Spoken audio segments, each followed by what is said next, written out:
Hola, espero te encuentres muy bien. Mi nombre es Iván Romero Minuti. En esta ocasión continuamos con la serie Íconos del Jazz y toca el turno no solo a un gran trompetista, sino a un gran exponente que dejó huella en este género. Me refiero a Miles Davis. Para hablar sobre él nos acompaña Estefanía Romero. Bienvenida, Estefanía. ¿Qué Un gusto tal? tenerte con nosotros. Gracias. Estefanía es crítica de jazz. Quédate con nosotros porque hay mucho que descubrir solo aquí en TV UNAM y recuerda seguir la conversación en redes sociales utilizando los hashtags Jóvenes TV UNAM y Prende TV UNAM.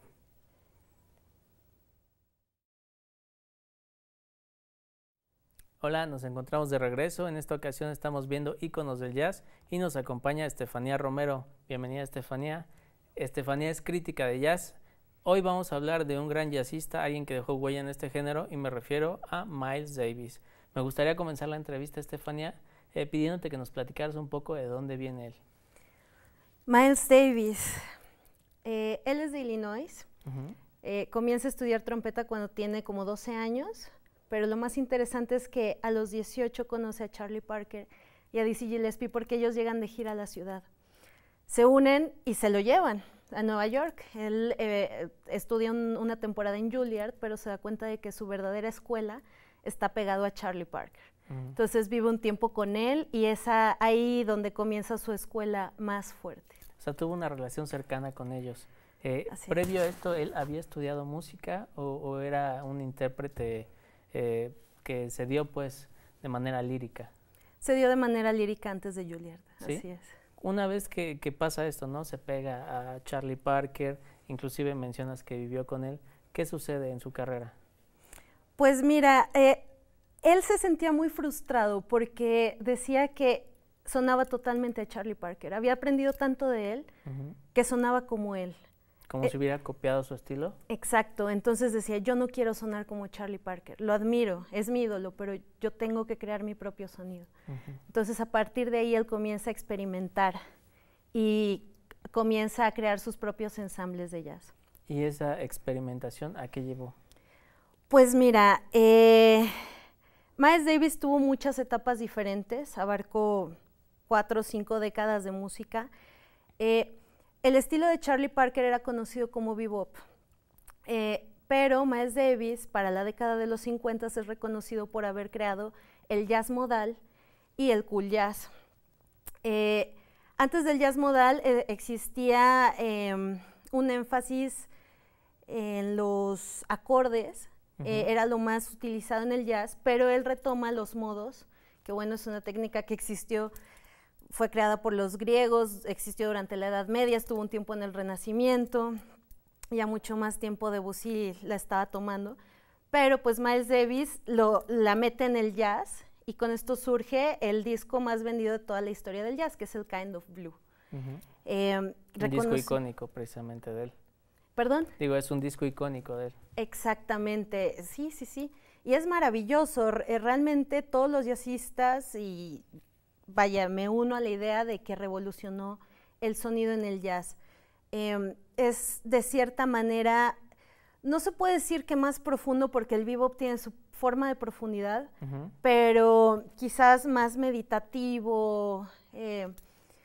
Vaya, hay que escucharlo para saber a qué nos estamos refiriendo. Sí, hay unas grandes diferencias ahí también. Después de esto, ¿retoma algún otro estilo? Sí, así es. Bueno, también es muy conocido como uno de los padres del cool jazz. El cool jazz, él lo explica como, yo quería tomar to take bebop and cool it down. El bebop es muy conocido por ser muy acelerado, por tener muchos juegos rítmicos, armónicos, por no ser música muy predecible, cero predecible. Es el jazz más difícil, es el jazz que la gente asocia con la dificultad de asociarse con él, ¿no? Usualmente, pero él trae un sonido, y ahí es donde tú reconoces al Miles Davis clásico. Él alarga los sonidos, ¿no?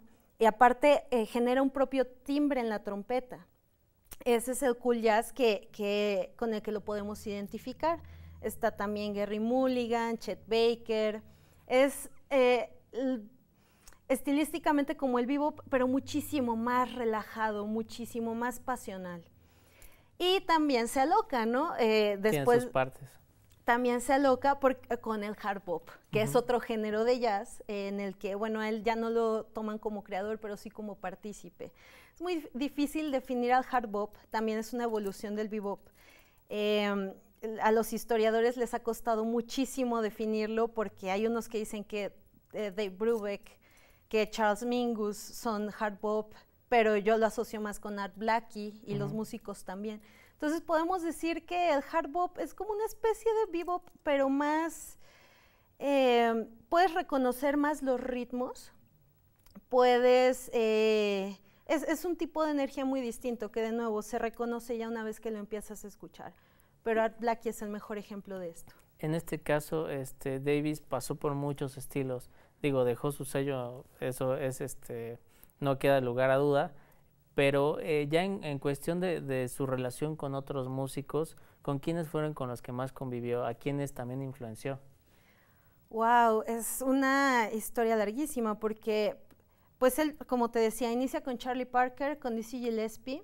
Para el 59 el Kind of Blue lo graba con Paul Chambers, con John Coltrane, que es súper importante. Esto es muy chistoso porque John Coltrane lleva como miembro original de su primer quinteto, pero muchos dicen que Miles Davis era la figura alocada que siempre estaba metido en drogas y que no trabajaba. No. De hecho, Miles Davis corrió a John Coltrane de eso, de ese quinteto, porque le decía, ¿sabes qué? No estás llegando a tiempo, estás drogado todo el tiempo, no te quiero. Luego él se calma, lo retoma y viene a grabar con él, ¿no? John Coltrane es súper importante. Hay una tradición larguísima de músicos que tocaron con él. ¿Los más representativos, los que te acuerdes? Pues depende de las épocas, pero bueno, si quieres saltarte a los que influyó, en los años 60 y 70 estuvieron Herbie Hancock, Wayne Shorter, tocó con Chick Corea.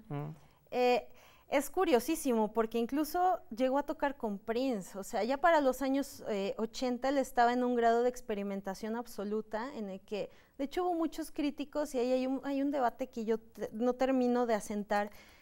No sé exactamente por qué lo criticaban, pero me parece que es por haberse internado en el mundo del pop. Pero si fuera a existir una crítica en el tema, yo creo que sería sobre qué tanto sentido le estaba dando ese tipo de música él con su participación. Porque yo creo que durante su etapa del Kind of Blue, en los años 50 y 60, hizo las cosas más maravillosas. Y en esta etapa que dices que se empezó a acercar un poco al pop, digamos, su influencia remoldeó un poco el género, removió algo. Yo creo que en esa etapa se quedó en esa etapa. Es su época de los grandes conciertos. Él llegaba y, vaya, estaba, por ejemplo, él hizo covers, uno de Cyndi Lauper, hizo otro de Michael Jackson. Entonces, él llegaba y tenía sus propios arreglos y hacía sus propias melodías. Pero yo creo que Miles Davis se redondeó a sí mismo. Tuvo discípulos como Wallace Rooney desde los años 50 para acá, y a él le dejó el legado del bebop totalmente, ¿no? Entonces, obviamente sí ha pegado, yo creo que a todos los jazzistas, yo creo que no hay ninguno que, bueno, todos los que tocaron con él dicen que revolucionó su carrera, y de hecho es cierto, o sea, los grandes ídolos de la historia del jazz estuvieron con él en algún momento. Claro. Pero yo creo que cuando se es grande en este género es porque aportas algo nuevo. Entonces, aunque te influenció Miles Davis, se repite como su historia con Charlie Parker, ¿no? Sí, me fascina, me ayudó a aprender, me ayudó a entender muchas cosas, pero yo tengo que hacer algo nuevo. Entonces, sí, ¿no?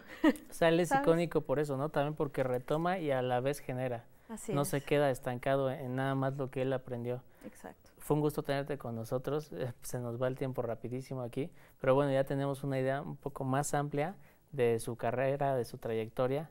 Eso fue todo por hoy. Recuerden seguir a TV UNAM en todas sus redes sociales, en Twitter, en Facebook, en Instagram, YouTube y también en la página web que es www.tv.unam.mx. Ahí me pueden encontrar como Iván Romero Minuti en Facebook Y también recuerde seguir la conversación en redes sociales utilizando los hashtags JovenesTBUNAM y PrendeTBUNAM.